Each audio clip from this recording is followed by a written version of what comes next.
And now, the general weather around Alaska. Welcome to Alaska Weather. I'm meteorologist Peter Chan, coming to you from the National Weather Service on this Monday, February 19th, 2024, President's Day.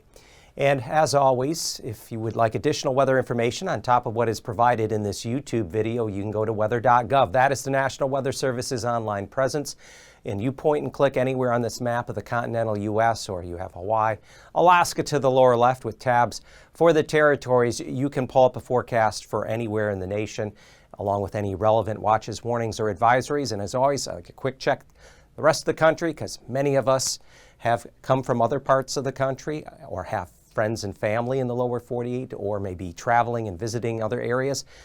We have frost freeze warnings for areas of Georgia, North Florida, back to the west. Another atmospheric river event, not as big as what happened a couple weeks ago, but is coming into California. Heavy snow in the Sierra Nevadas, and even the threat of severe weather. In fact, there was a tornado warning I saw around the Oroville Dam area there this afternoon in California, and the potential there for some strong damaging winds as well as flooding. But here in Alaska, we've seen the west side of the state, the southwest, has been the main focus of the storm track now for over a week, and another round of some snow and wind and maybe a little mixed precipitation working its way up along the Alaska Peninsula into the southwest and then west coast areas and the interior.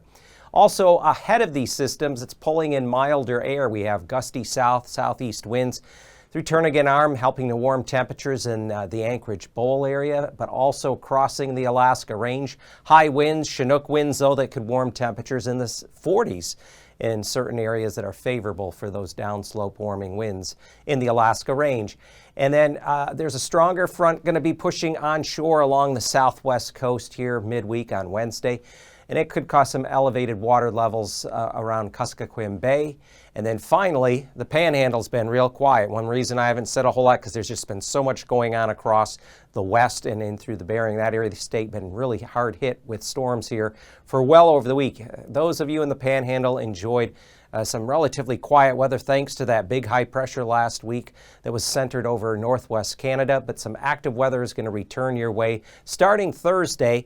Maybe a little bit of a lull to showery weather on Friday, and then another system coming in over the weekend. Both of those could bring some areas of accumulating snow and additional rainfall. But looking at some of the FAA webcams, Point Lake continues to see blowing snow on this Monday afternoon. A temperature at 13 below zero. Some of the coldest temperatures are there along the northwest Arctic coast through Barrow.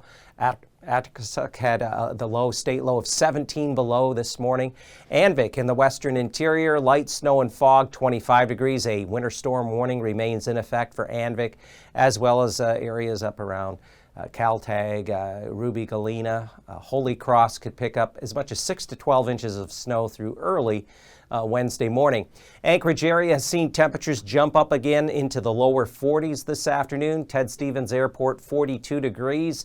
As Turnagain Arm southeast winds pull in that little warmer air, especially over the south and west side of the city. Wrangell in the Panhandle is enjoying partly cloudy skies, some sunshine, light winds, 45 degrees. And again, those of you in the Panhandle, relatively quiet weather until Thursday. Now, could be a few lighter showers, especially up through the northern part of the Panhandle, outer coast in toward Yakutat, as kind of a weakening trough or front interacts there tomorrow into Wednesday. But more substantial moisture will be arriving your way as we get into Thursday. But here are the current advisories, watches, warnings. Let's start out first here. Blizzard warning for Nome, Golovin, due to a band of heavier snow showers and gusty winds moving through there. That blizzard warning in effect till 9 o'clock this Monday evening. Then we have winter weather advisories for blowing snow, St. Lawrence Island, and then especially there along the northwest Arctic coast, Wainwright, Point Lay to Point Hope.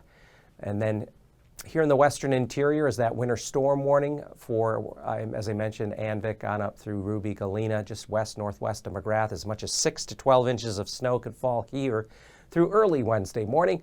And then all these other surrounding areas in the lighter blue, special weather statement just for accumulating snow, not quite warning or advisory amounts, but enough.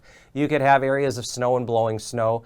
And then down here, especially Bethel into the southwest interior, there could be some rain mixing in or a little bit of sleet or freezing rain at times, because the storm track has been just like this, coming out of the North Pacific and then riding up along the west side of the coast for over a week now. And we have another impulse coming up here right now. It's going to cross the Alaska Peninsula tonight. And this is going to enhance the southerly wind field across the western Gulf up into Cook Inlet, Matsu Valley, and then up here through the Alaska Range. So we have wind advisories and high wind warnings for areas of the Alaska Range. Winds could gust as high as 70 miles an hour along some of the ridge lines and through the gaps through early Wednesday morning. So pretty active weather pattern again for areas of the west and the interior. Looking at the satellite imagery, again, not a whole lot going on back here through the panhandle, but as we look, here comes another plume of moisture across the western Gulf, and here's the next system. That little white bar is just the satellite image, didn't come in all the way, so it's just kind of missed some of the data. But we have a low up here this afternoon, this Monday afternoon in this region, and more moisture pulling northward, and then another low. This is the old low that really gave the western Aleutians those hurricane-force wind gusts and high waves back on Friday. So looking at the satellite imagery this Monday afternoon, here's the one low up here in the lower Yukon Delta. That's kind of weakening, but that's also what's responsible for that blizzard warning till 9 o'clock this evening along the southern shore there of the Seward Peninsula. Here comes the next low impulse. This one has a nice plume of moisture with it, and then much warmer, gustier southerly winds ahead of it. That's what's going to allow another push of mild air up into south central. And with that southerly flow, low mid-levels of the atmosphere, very pronounced, that leads to strong winds across the Alaska Range. And then here we have the old low just kind of sitting here in the lower Bering, just kind of north of the central Aleutians. Another strong low is going to be coming in off the screen here into the western Aleutians and then into the central Bering by the time we get into midweek. And that low will show up here in just a moment. So late tonight into Tuesday morning, here comes that low impulse across the Alaska Peninsula. Southerly flow, southeast to south flow ahead of it. Milder temperatures along the coastline and coming up the Susitna Valley. Then we have that'll bring another round of precipitation into this area of the western, southwest interior. And then here comes that next low out way off the Kamchatka coastline. And as we go into Tuesday, a little weak high pressure southern panhandle. Southern panhandle will have some of the better weather, maybe a few light rain snow showers in the north and toward the northeastern Gulf Coast, including Yakutat. But here comes that low moving inland. That'll begin to weaken.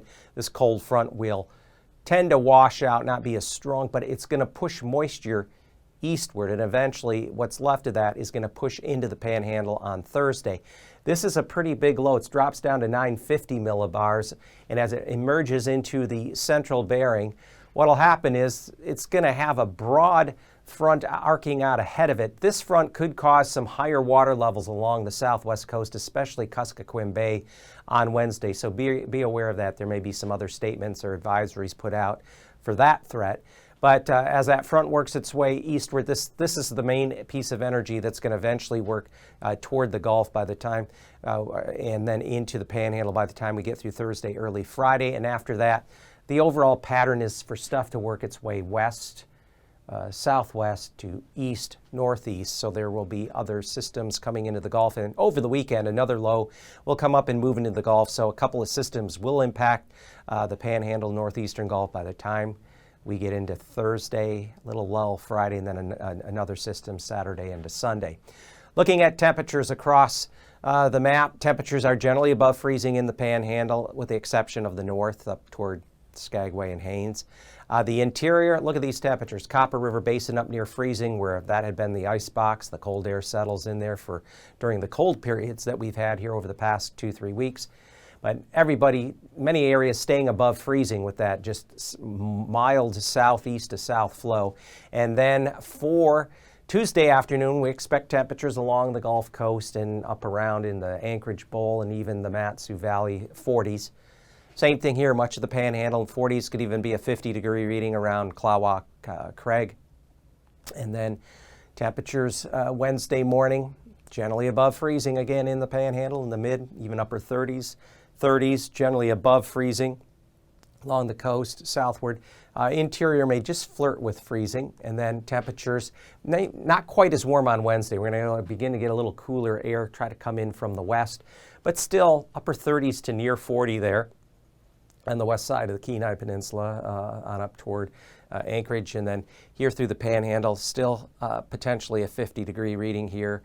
Prince of Wales Island and areas that are typically a bit warmer in this scenario. Now, the cold air has been up here along the Arctic coast and North Slope. This area, again, could see temperatures 15 to maybe near almost 20 below zero come Tuesday morning. Notice the milder temperatures around the Alaska range, increasing south winds gusty there along the ridge lines and through the gaps, out back toward Norton Sound. Lows near 20 degrees, and then we see milder temperatures above freezing in Fairbanks. Some areas like Haisley, Nanana may get up to 42 or so. Still below zero along areas of the North Slope and Arctic coast. And in fact, Wednesday morning, we still have lows below zero up there, and the winds are going to start to pick up. There could be some blizzard conditions spreading eastward along the Arctic coast as we go through the day on Wednesday, and temperatures not quite as warm here in the west. I mean, it's in the teens. It's better than it has been. And we find temperatures still around or a bit above freezing in areas of the Alaska range and up in the middle Tanana Valley and around Fairbanks. Back to the west, maybe 28 or so here, 30 degrees around Norton Sound. And looking at the southwest interior, we have that system later tonight, tomorrow morning, pulling more moisture up into the southwest. These areas just inland from Bristol Bay, we could see some rain mix in with the snow. Snow further north, though, as you get up toward Anvik, west and northwest there of McGrath. Temperatures near freezing for lows out through the eastern Aleutians. Tuesday, that milder air rides up along the Alaska range and especially there eastward. Cooler temperatures only in the 20s along the lower Yukon Delta. And then for Wednesday morning, we expect lows in the teens across much of the southwest interior, a bit above freezing extending out along the Alaska range or Alaska Peninsula and the eastern Aleutians. And Wednesday afternoon high should be back up around freezing. Bethel, say on over toward, as we get up toward McGrath, still relatively mild for a change, and then mid-upper 30s along the Alaska Peninsula and eastern Aleutians. But here, what I've been hinting at is that colder temperatures return for the end of the month. So this is for February 25th through the 29th. Takes us right up to the end of the month. There's a high probability of below to much below normal temperatures over the southern two-thirds of the mainland, and even cooler than normal in through the Panhandle. And as we go into early March, the first few days of March may continue that trend here, especially across the southern two-thirds of the mainland. And then precipitation below normal, which would imply colder, drier, northeasterly flow drawing down that cold air. But you have low pressure somewhere in here in the Gulf, so that could keep precipitation a little above normal here, especially the southern Panhandle here through the last few days of February. And then that doesn't change a whole lot.